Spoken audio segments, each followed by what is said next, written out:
reinforcement learning, like you take an action, you get a reward or a punishment, and then you learn to either avoid or do more of what it is that you are doing, you want. So we usually build agents. The agent is a software. Mostly people think agent is a robot. No, the robot is a hardware. But the software that controls the hardware is the agent, because the hardware only performs what the agent tells it to do. And if you are interested in reinforcement learning, which I highly encourage, because I believe that is where we get to, we can get close to artificial general intelligence. I am a believer in God, and I strongly believe we can't get to the point where we build something higher than us. We don't even know ourselves well enough to build something that is higher than us. So I like to be modest and keep the expectations low. But I believe reinforcement learning is what will get us closer to artificial general intelligence. When I say artificial general intelligence, you see, we have artificial narrow intelligence, which is you have built a model that can distinguish between breast cancer and cancerous breast and non-cancerous breast. That is all it does. That is a narrow intelligence. But you see, the intelligence of human beings is not limited. We started this call on Zoom, on Teams. When Teams was messing up, we didn't need to struggle. Mohammed just suggested, why don't we move to Zoom? And we are here, and we've had a very beautiful session. If it's an AI model, once it has been trained to use Teams, Teams can go down, it will still be there. Narrow intelligence. But we want to get to artificial general intelligence, where the intelligence that you have learned can be applied to other domains, okay? Let's do some few hands-on before you go and tell your friends that today we didn't do any practical session. And this is actually in preparation for tomorrow. So I'm going to teach you something that is known as Numpy, and we are going to use Google Colabs. The reason we are using Google Colabs, it might be new to some of you. We are going to use something called Jupyter Notebooks.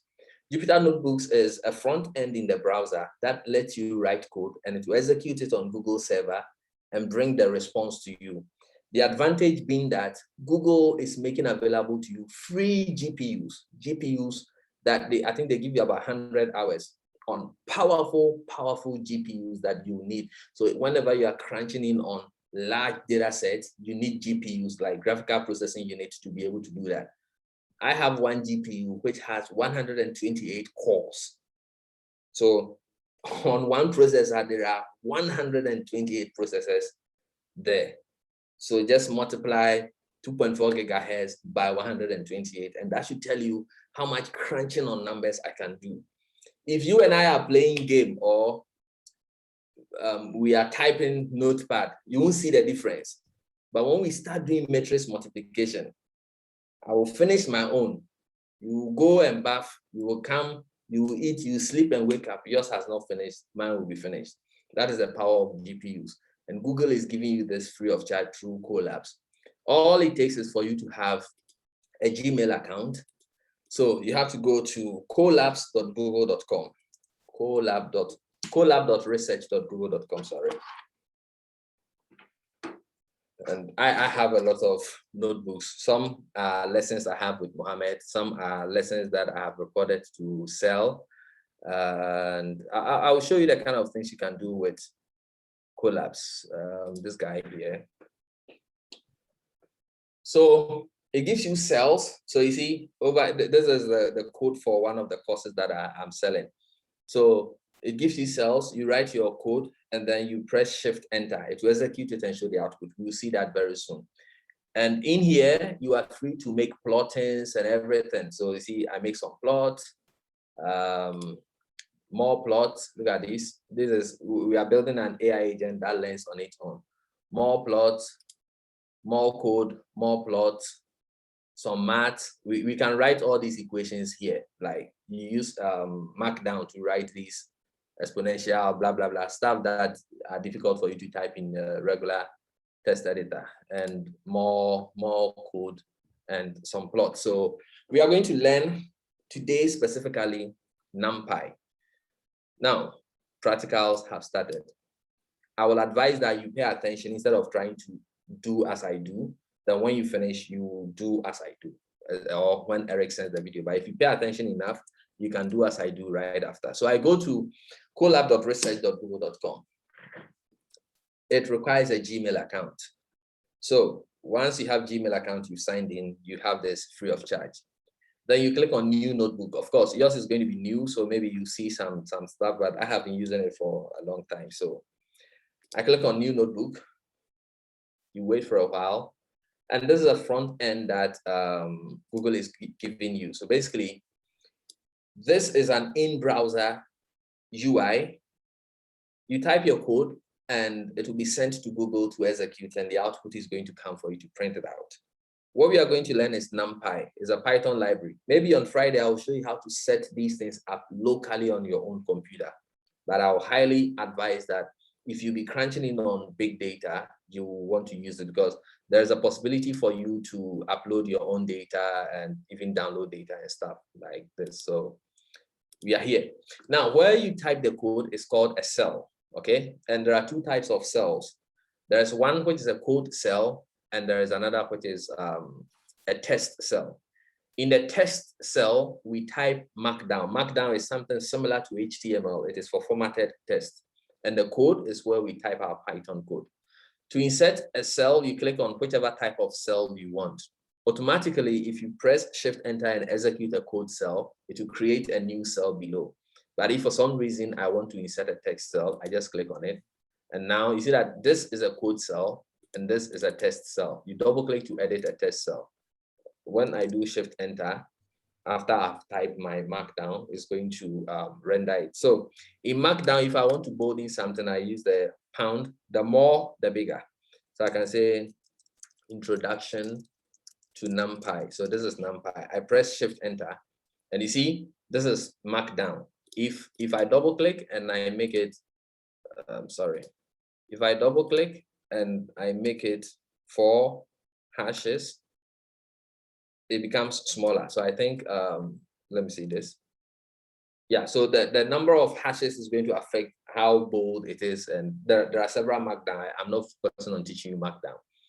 Now, because it started with a code cell and we've added Markdown, the question is, what do I do with this code cell? Well, you can leave it as it is, or you can delete. So when you hover over it, you can see that there is this context menu that comes here. I can click on delete to delete that. All right, so now we are in a code cell. To use Numpy, you need to import Numpy. So I'll say import Numpy as NP. We usually import it as NP so that we don't have to start every usage with Numpy. We started with NP, like it's just a convention in the Python community. Then I press Shift and Enter. That is what executed the code, okay? Now, some of you might have questions like, what is Numpy? Why do we want to use it? Numpy is used for vectorized computation. Vectorized computation is something known as SIMD. SIMD, S-I-M-D, is something in computer architecture which stands for single instruction, multiple data point. We are usually used to things like this. I can do 2 + 2, something like this, 2 + 2, and press Shift Enter. This code is going to be executed. It's a Python code, and the output is printed, so you can see 4 down there. But the question is, how can I add list of numbers? Okay, in normal Python, it becomes difficult. Look at what normal Python does if you try to add lists. So let's say I have a list 1, 2, 3, 4, 5, and I say plus 6, 7, 8, 9, 10. What do we get with normal Python? Normal Python does concatenation. It doesn't understand plus when it comes to list.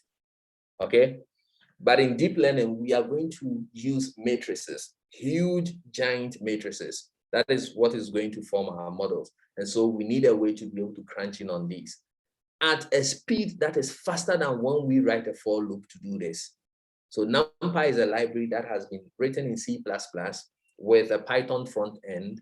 So at the end of the day, it is C++ code. That is why they're able to do SIMD, single instruction, multiple data points, to do vectorized computation. So I'll change this and say introduction to Numpy. Then I'll say vectorized computations.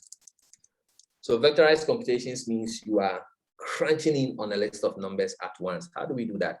Let's convert this code to Numpy. In Numpy, you create what is known as Numpy Arrays, which is also vectors, okay? So I'll say let's say, I'll say A is equal to np.array, which means I'm creating a NumPy array, and you pass in a normal Python list. So 1, 2, 3, 4, 5. Okay. Then I'll come down here and say B is equal to np.array.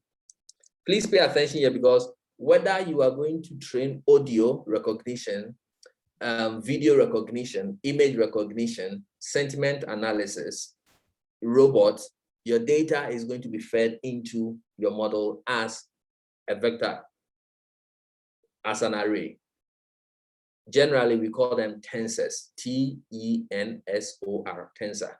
That is why TensorFlow is called TensorFlow. Like, it creates a graph and your tensor flows between operations, and then you get your output. So I'll say 6, 7, 8, 9, and 10. Okay, so in this cell, I've just created 2 NumPy arrays. Now, all of a sudden, we can do vectorized computation. See, if I say A plus B, what do I get? It is going to sum them pairwise. So see, 1 plus 6 is 7, 2 plus 7 is 9, 3 plus 8 is 11, 4 plus 9 is 13, 5 plus 10 is 15. This is what is referred to as vectorized computation. We have been able to add 2 numbers, and we didn't have to write a for loop. So vectorized computation is crunching in on a list of numbers, vectors, without the need to write a for loop. Now, there are some things about NumPy arrays that you need to know. For example, these are not normal Python lists, okay? Let me create a normal Python list. I'm going to say n list for normal list is equal to 1, 2, 3, 4, 5. Let's say this, okay? Let's check the data type for n list. In Python, if you want to know the data type of something, use the type method. So I say type of n list. Jupyter will tell me, Jupyter Notebooks, the UI you are seeing is called Jupyter Notebooks. It's telling me that n list is of the data type list, which is a Python list. Let's check for A. I'll say type of A. You see that A is a numpy.nd array. ND array, which is a multi-dimensional array. So they are not lists. Your NumPy arrays are not lists. The way they are represented in memory is completely different, and their semantics when it comes to mathematical operations and stuff are completely different from what you know on Python list. Let's do some few stuff and then we end for the day. Usually in machine learning, you want to check the shape of your data. If you want to see the functions that are available, the operators, the properties that are available on an instance or some value in Python, use dir. So if I say dir a, it's going to return to me a list of all the methods and properties that I can call on that particular type. Look at this. This is way too much. It is not the same when I do, so the A is the NumPy array, okay? Now, let's do something like a.shape. What do we get? It tells me that a.shape, it says 5. It's returning a tuple. The tuple is telling me the dimensionality of the vector that I've created. It is saying 5, which means it is a vector of 5 elements. You see, we are dealing with matrices here. So matrices can have multiple dimensions. It can be n by m or n by m by p. Okay, we will get into all those multi-dimensions. And I have recorded videos of this on my YouTube channel. I'm going to send that to you. Please watch them before tomorrow, because tomorrow I won't go over everything in NumPy. I'll use them as though you have learned them. So the shape is going to tell you the shape of the array. Okay. If you want to create arbitrary arrays of arbitrary sizes, there are functions to do that. I can say np dot, let's say, zeros. Then you see you specify a shape. So if I want 100 by 100 array of zeros, look at it. This is 100 by 100. It is too long for you to print, so you to put dot dot dot to represent that continuing until. But this is actually 100 by 100. So all of a sudden, I've created a matrix of 100 by 100. I can create 1000 by 1000, which as at now, maybe it sounds like, oh, that's a big matrix. No, in AI, that is actually a small matrix. And look at how quickly the GPUs are able to. Even now, I'm not using a GPU, it's a normal CPU. If you want to use a GPU, go to runtime, and then you go to change runtime type. And now if it is none, it means it's a normal CPU that you're using, but you can use a GPU or a TPU. And brothers and sisters, don't go and select a GPU and be doing this 1 + 1, 2 + 2. Other people need the GPUs for more serious stuff. Reserve the GPU for when you are doing serious stuff. Don't go and hoard the GPU simply because I've showed you and be there and be doing Numpy 5.1. Yeah, don't waste the GPUs. Print hello world. So until you are building some serious stuff where you see that you need, and trust me, training take a long time, sometimes 8 hours, sometimes weeks, sometimes months. And you see, the painful aspect is training for months only to realize that your model is a mad model. So AI is another beast altogether. It's not like normal coding, error, then you face it. No, you wait for 1 month only to find out that you did something that was not right. Okay, so I'm not going to change it.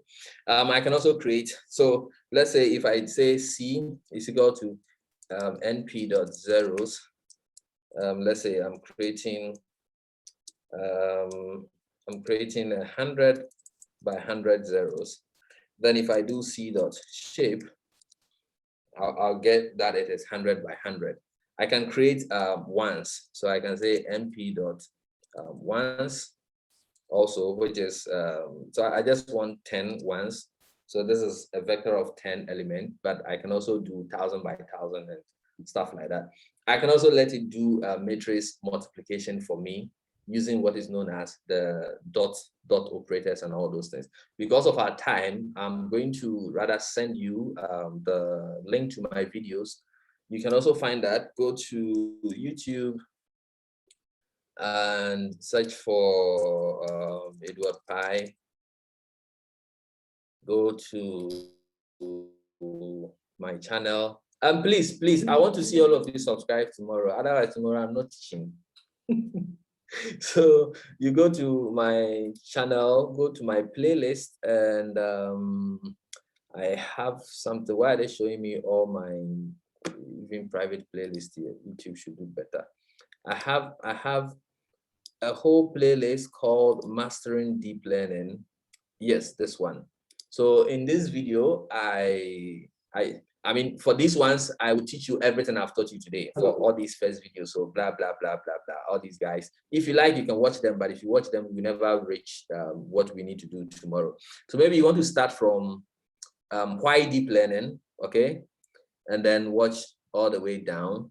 But the most important ones, you start from vectors, matrices, scalar dot product, and Numpy, especially this guy. That is where I teach Numpy, right? Everything I will be using, I have already taught them here. So let me send you this through the chat, and please copy it before when we end the video, you can't find it. So that will be it for today. I hope I have been able to inspire you enough, and you can't wait for tomorrow where we actually start building some models. If you have any question, please let me know so I can answer them.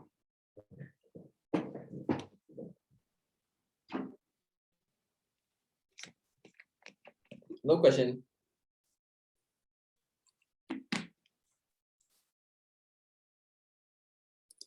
Okay, then in the absence of questions, I will hand over to Eric to close the day. All right. As you